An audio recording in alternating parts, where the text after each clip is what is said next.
Hi there, today I'm just going to show you a quick and easy way to create great layer masks by using the color range tool. So instead of using a brush tool, you can create them using the color range tool that you can specify specific colors to create a mask for, which you can then saturate or desaturate or edit on its own layer. So if you just duplicate your background layer, just drag it down. We make a copy of the background layer. Go up to select, and then you come down to color range. So it'll bring up another window here. You can change your previous selection. I'll do none at the moment.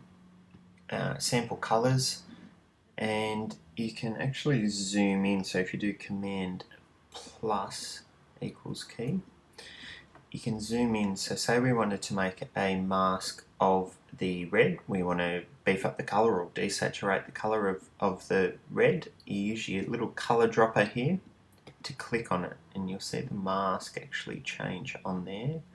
So if you and then you can change the selection preview on here so you can see what is actually selected. So it's a little bit easier with nothing on there, and then you can actually increase the selection. So if you just sort of keep clicking different areas of the red, it will eventually create you a nice little selection over here. So if we run with that. Okay, so we've got a pretty good selection of the red.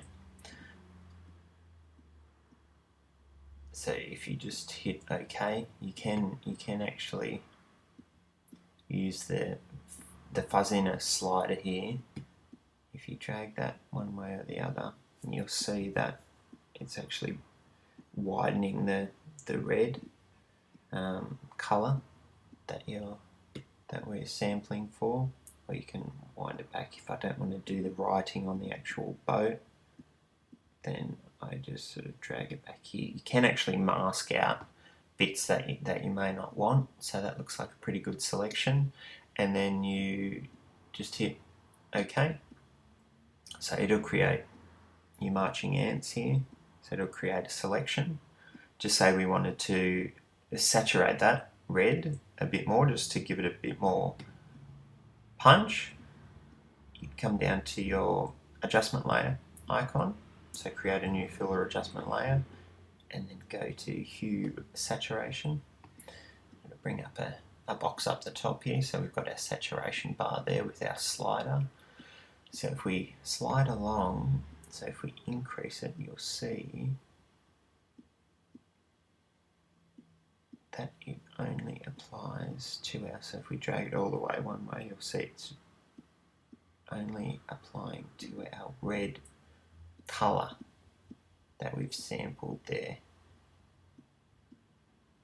Okay, so if we say plus 20, and we zoom out, Command minus,